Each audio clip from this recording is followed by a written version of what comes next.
Morning. हम लोग एक गाइड टू कृषि पढ़ रहे थे, जिसमें हम लोग ने जाना कि भारतीय कृषि जो है उसकी भारत के राष्ट्रीय जो अर्थव्यवस्था में जो योगदान है वो कितना महत्वपूर्ण है। और आज भी भारत की लगभग 63 से 65% जनसंख्या आपको कृषि से रोजगार पाती है और कृषि पर निर्भर है और कृषि से ही अपनी जीविका चलाती है। भारत में कई तरह की फसलें बोई जाती है, व्यापारिक फसलें भी है, रोपड़ फसलें भी हैं। खाद्य सुरक्षा जरूरी है हमारे भारत में। खाद्य और अखाद्य दोनों फसलों को यहाँ पर लगाई जाती है। बहुत सारे उद्योगों के लिए कच्चा माल आपको कृषि से आता है। कृषि में बहुत अधिक आजकल संभावनाएं भी हैं, लेकिन उसके बावजूद भी अत्यधिक कीटनाशक दवाओं या अत्यधिक रासायनिक खाद बीजों से कुछ मिट्टी की शक्ति भी कम हो रही है, जो कि एक आने वाली समय में बड़ी समस्या उभर सकती है। तो कृषि के बारे में हम लोगों ने जाना।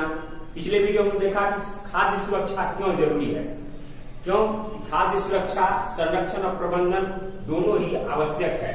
हमारे यहाँ FCI food corporation of India इस क्षेत्र में कार्य करती है, खाद्यों को सुरक्षा प्रदान करती है, उसको संरक्षण देती है, उसका प्रबंधन करती है। लेकिन उसके बावजूद भी भारत के सभी क्षेत्रों में ये उपाय नहीं है कि खाद्यों को संरक्षित किया जा सके, उसका प्रबंधन किया जा सके, जिससे हर साल में बहुत से अधिक मात्रा में अनाज बर्बाद हो जाते हैं और सड़ जाते हैं।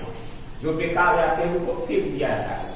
तो ये आज तक हमारे यहाँ बहुत सारे क्षेत्रों में कमी है। कृषि के क्षेत्र में उत्पादन जो प्रति एकड़ उत्पादन है वो हमारे यहाँ कम है, और देशों के अमेरिका, ऑस्ट्रेलिया, जापान आदि क्षेत्रों के में देखा जाए तो उसके प्रति एकड़ उत्पादन में हम बहुत ही पीछे हैं। तो हमारे यहाँ प्रति एकड़ उत्पादन बढ़ाने की भी आवश्यकता है। वो उसमें कैसे वृद्धि होगी?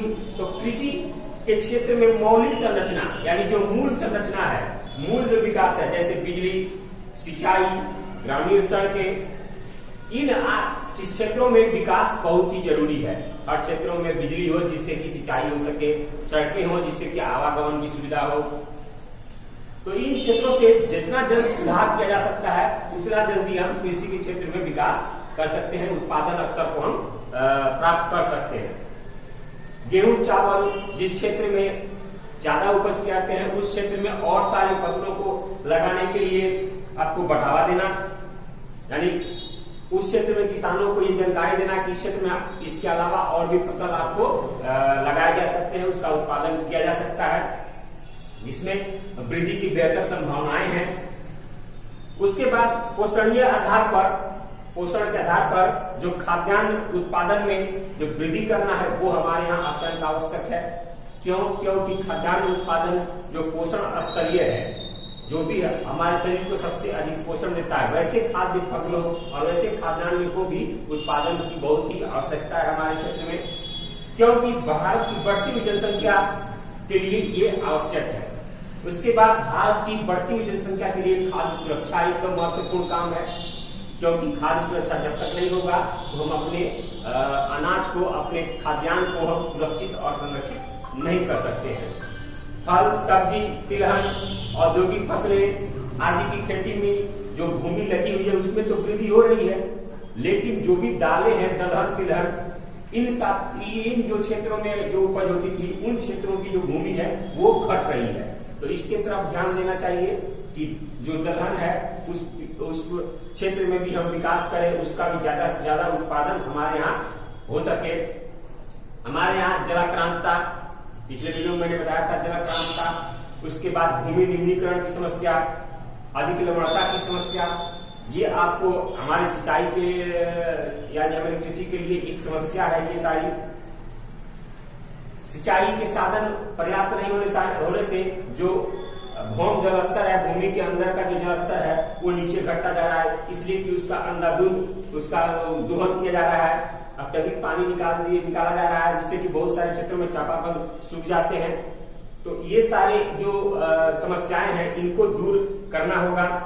उसके बाद भारत पशुपालन एवं दुग्ध यानी दूध के विकास में और पशुपालन में ये भी जो छोटे छोटे जो किसान इसमें लगे हैं उनको भी प्रोत्साहन देना चाहिए, उनको भी बढ़ावा देना चाहिए।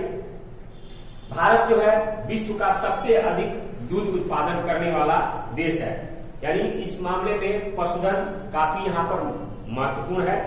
यहाँ विश्व का 57% भैंस, यानी विश्व में जितनी भी भैंस पाई जाती है उसका 57% भैंस आपको भारत में पाई जाती है, और 14% गाय आपको भारत में पाई जाती है। विश्व में जितनी भी गाय पाई जाती है उसकी 14% गाय आपको भारत में पाई जाती है। ये 2003 की गणना के अनुसार आपको बताया गया है।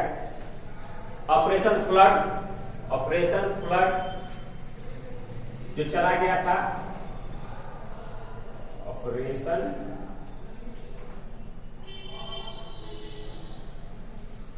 फ्लड ये चलाकर आपको दूध के उत्पादन में तो काफी क्रांति लाई गई, काफी विकास किया गया, सरकारी तंत्रों को विकसित कर दिया गया। इसी कारण हम देखते हैं कि हमारे राज्य में सुधा दूध सहकारी समिति है जो इस क्षेत्र में काफी अच्छा काम करती है।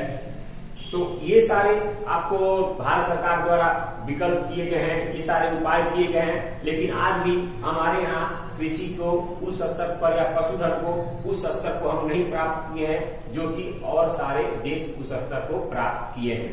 हालांकि बहुत सारी विकास के हमारे पास संभावनाएं हैं, हमारे पास वो धीरे धीरे सारी चीजें उपलब्ध हैं कि जिससे कि हम उस स्तर को प्राप्त कर सकते हैं। तो ये था आप लोगों का आज कृषि चैप्टर इकाई 2 जो समाप्त। अगले वीडियो में हम इसके प्रश्न उत्तर करेंगे और देखेंगे कैसे कैसे प्रश्न है। अगले वीडियो में मिलेंगे हम। धन्यवाद।